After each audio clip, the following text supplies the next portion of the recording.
PPP mode पर अच्छे school के भवन बनाने हो तो उसको भी देने का प्रावधान इसमें से किया गया है। स्वास्थ्य की सुविधाएं करनी हो तो उसके लिए भी प्रावधान होंगे और इसके लिए मात्र ₹1 प्रति स्क्वायर मीटर के हिसाब से नॉमिनल वार्षिक फी ली जाएगी।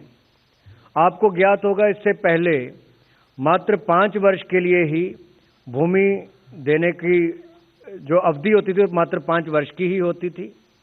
अब इसको बढ़ाकर जब 35 वर्ष किया गया है तो उससे ज़्यादा कार्गो टर्मिनल्स बन पाएंगे, ज़्यादा निवेशक आ पाएंगे, रुचि उनकी बढ़ेगी और जो जनता से जुड़ी हुई सुविधाएं हैं उनको भी मिलने में देरी ना लगे, क्योंकि रेलवे की लाइन पूरे देश भर में बहुत जगह है, उसका लाभ भी हो सके, वो भी हमने इसमें किया है। कुल मिलाकर 300 गतिशक्ति कार्गो टर्मिनल्स विकसित होंगे और 1.25 लाख से ज़्यादा रोजगार इसमें होंगे। दूसरा निर्णय जो माननीय प्रधानमंत्री मोदी जी के नेतृत्व में लिया गया वो आदरणीय धर्मेंद्र प्रधान जी के विभाग शिक्षा मंत्रालय से है। आपको ज्ञात है जैसे कि शिक्षा के ऊपर पहले दिन से ही प्रधानमंत्री मोदी जी का बल रहा है, इनकी सरकार का बल रहा।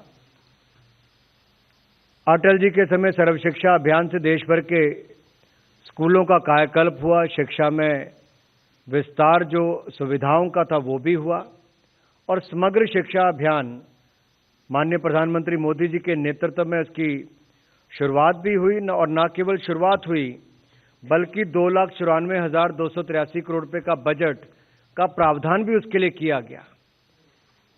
देश भर के लाखों स्कूल के करोड़ों बच्चों के लिए केंद्र सरकार की ओर से लगभग 2,94,000 करोड़ रुपए का प्रावधान समग्र शिक्षा के माध्यम से भी किया गया।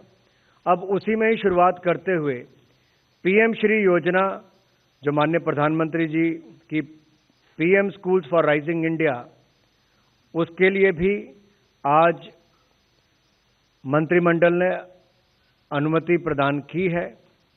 इसके लिए मैं निवेदन करता हूं माननीय धर्मेंद्र प्रधान जी से कि उस पर आप सबको अवगत करवाएं। धन्यवाद अनुराग जी।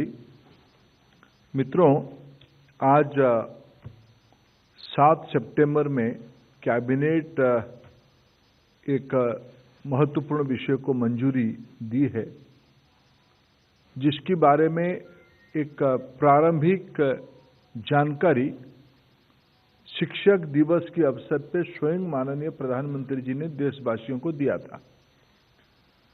पिछले 2 साल से देश में राष्ट्रीय शिक्षा नीति लागू की गई है। राष्ट्रीय शिक्षा नीति में जो मोटा मोटा कुछ प्रमुख बिंदु पिछले 2 सालों में लोगों की मन पे उतर रही है। 21वीं सदी की नई पीढ़ी राष्ट्रीय शिक्षा नीति तैयार करेगी, ग्लोबल सिटीजन तैयार करेगी, भारतीय भाषा आधारित, भारतीय पद्धति आधारित शिक्षा व्यवस्था एनईपी की एक प्रमुख अंश है। इसको क्रियान्वयन करने के लिए, उसको इम्प्लीमेंटेशन करने के लिए पाठ्यक्रम से लेकर स्कूल की ढांचा, जिसके बारे में अभी आदरणीय अनुराग जी ने भी उल्लेख किया, सरकार समग्र शिक्षा अभियान, पीएम पोषण अभियान, ऐसे महत्वाकांक्षी योजनाओं के साथ साथ शिक्षा एक भागीदारी की दायित्व की विभाग होने के नाते, कॉन्क्रीट लिस्ट में रहने के नाते अनेक राज्यों ने भी अपना अपना तरीका अपनाया है। लेकिन उसी के अंदर एक नया मॉडल खड़ा करने के लिए आज कैबिनेट ने एक नया प्रारूप का अनुमोदन किया है। Prime ministers schools for rising India, prime minister school for rising India PM Shri के नाम पे एक आदर्श विद्यालय, एक सर्वश्रेष्ठ विद्यालय, एक मॉडल स्कूल बनाने के लिए आज कैबिनेट ने मंजूरी दी है।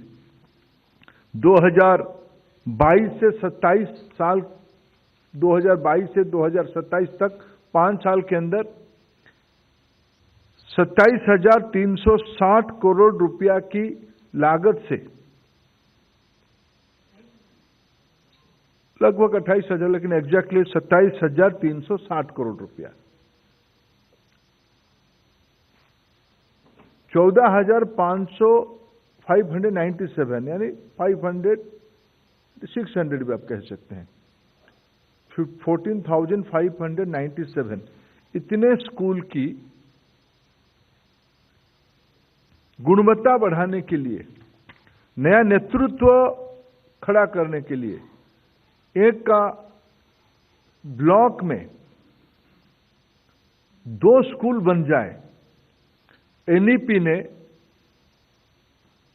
पहली बार देश में बाल वाटिका की कल्पना, यानी सरकारी स्कूलों में प्ले स्कूल की कल्पना लाया है।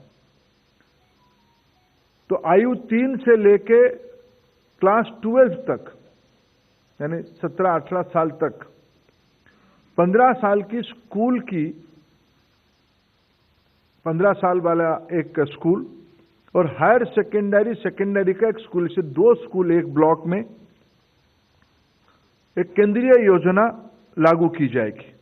स्कूलों की चयन राज्य सरकारों से वार्ता करके, उनसे अभी तक जो हमने योजना बनाई उनसे निरंतर सभी राज्यों से चर्चा हुई है। चैलेंज मेथड से, प्रतिस्पर्धा के आधार पे कुछ मानक, 60 से ज्यादा मानक रखा गया है। स्कूल की पक्की बिल्डिंग होनी चाहिए, स्कूल में बिजली होनी चाहिए।